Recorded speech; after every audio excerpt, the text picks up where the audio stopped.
सारे भाइयों को जयदेव, जय माँ भवानी और जय शांता धर्म।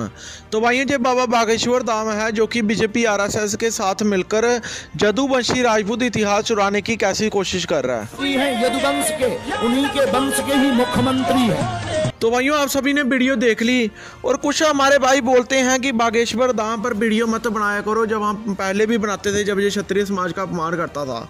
तो मैं उनको बोलना चाहता हूं कि पहले इसको समझा लो, इसकी बुद्धि बंद करवा लो, नहीं तो वीडियो तो बनेगी जब क्षत्रिय समाज का इतिहास चुराने की कोशिश कर रहा है। हम सिर्फ एक भगवान को मानते हैं, भगवान श्री राम और श्री कृष्ण, जो हमारे क्षत्रिय कुल में जन्मे थे, उनके आशीर्वाद से ही हम जीते हैं।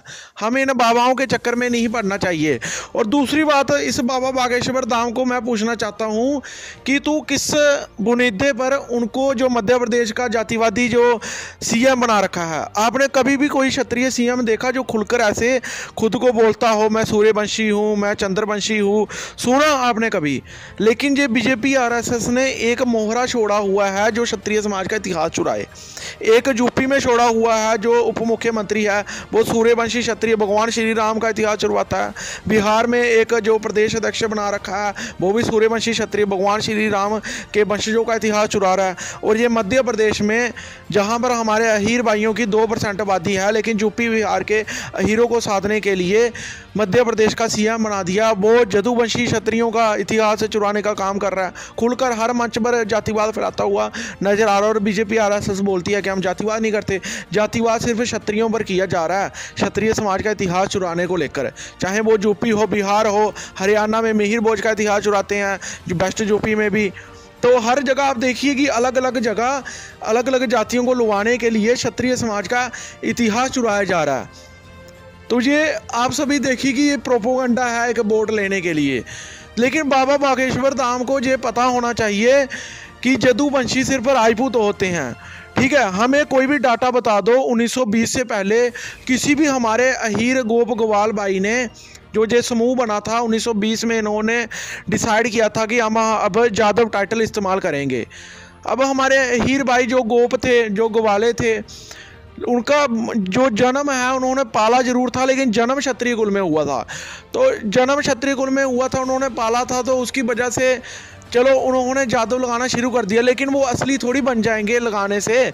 आप सभी देखो कि कुशवाहा, हमारे क्योरी भाई कुछ 50-60 साल से लगा रहे हैं, लेकिन असली कुशवाहा जो कुशवाहा हैं वो तो क्षत्रिय हैं, राजपूत हैं जयपुर के, उनका उनसे कोई कनेक्शन नहीं है। अब लगाने से वो असली कुशवाहा राजपूत थोड़ी बन जाएंगे। और ऐसे ही बहुत सारी जातियां हैं जिन्होंने अपने टाइटल चेंज किए हैं, तो वो असली थोड़ी बन जाएंगे। ऐसे ही 1920 के बाद अगर कोई अहीर गोप ग्वाला जादव या जदुवंशी टाइटल का इस्तेमाल कर रहा है तो वो असली जदुवंशी राजपूत नहीं बन जाएगा। क्योंकि जदुवंशी या छत्राला जादवपति आज से नहीं, हजारों सालों से बाटी क्षत्रियों की जो जैसलमेर रियासत है उसके झंडे पर लिखा हुआ है। ये हम नहीं बोल रहे, ये इतिहास बोलता है। और 1947 से पहले अहीरों की कोई भी रियासत नहीं थी। कोई ज़मींदारी को रियासत नहीं बोलते। ज़मींदारी 1-2 गांव की होती है, उससे बड़ी होती है जागीरदारी, उससे बड़ी होती है रियासत। और रियासत कोई भी अहीरों के पास नहीं थी। जो रेवाड़ी जो छोटा सा गांव था वो भी कोई रियासत नहीं थी। 1947 में जो ब्रिटिश जो इनका रिकॉर्ड है वहाँ पर कोई रियासत नहीं थी, सिर्फ बाटी क्षत्रियों की हम रियासत बताते हैं। मथुरा में आज भी आप जाओगे तो मथुरा में हमारे अहीर भाई नहीं मिलते, लेकिन ब्रिज क्षेत्र में जादौन क्षत्रिय बड़ी वादी में आज भी हैं। सिर्फ मथुरा के आसपास ही 52 गांव हैं जादौन क्षत्रियों के। और मथुरा के साथ ही अलीगढ़ में अवागढ़ रियासत आज भी जदुवंशी राजपूतों की है, जो जदू से जादौन कलान के हैं। और उनके जो राजा थे उन्होंने ही अखिल भारतीय क्षत्रिय महासभा, जो सबसे पुरानी क्षत्रियों की सभा है, उसकी स्थापना भी उन्होंने की थी। उसके बाद ब्रिज क्षेत्र में ही करौली रियासत जो जादौन क्षत्रियों की है। अब बाटियों की बात करें तो उनकी जैसलमेर रियासत, जहाँ पर छत्राला जो उनका पड़ा हुआ है भगवान श्री कृष्ण जी का, आज भी मौजूद है। उसके बाद हिमाचल में जाइए, सिरमौर रियासत, वो भी बाटी क्षत्रियों की है। हिमाचल के जो चीफ मिनिस्टर रहे 5-6 बार, वीरभद्र सिंह, उनकी रियासत है। खुद रामपुर बुशाहर, वो भी अपने को भगवान श्री कृष्ण जी का वंशज मानते हैं, क्षत्रिय हैं, राजपुत्र हैं। इतनी रियासतें बता दी। अब गुजरात में जाओ, द्वारकाधीश मंदिर है, जो भगवान श्री कृष्णा जी के नाम पर। तो वहाँ का जो केस है वो जामनगर रियासत के जडेजा क्षत्रियों ने जीत रखा है। वहाँ पर हमारे हीर भाई कहाँ चले गए। अब गुजरात में कोई इनकी रियासत बता दो। जामनगर सिर्फ जडेजाओं की बता रहा हूँ, 10-20 से भी ज़्यादा रियासत हैं, हाँ, लेकिन हम मेन बताएंगे।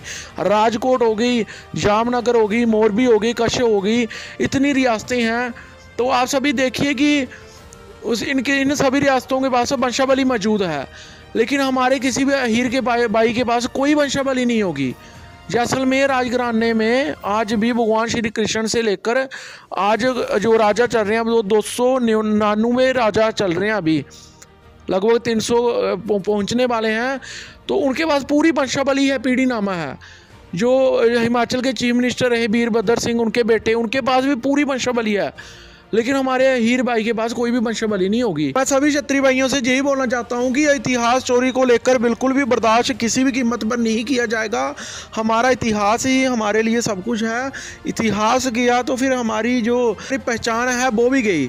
और ये बीजेपी आरएसएस तो मिक्सचर करना चाहती है जातियों को, जो क्षत्रिय बना रही है, क्षत्रिय समाज का इतिहास चुराकर दूसरी जातियों में बांट रही है, वो बिल्कुल भी बर्दाश्त नहीं किया जाएगा। आखिर ये चाहते क्या हैं?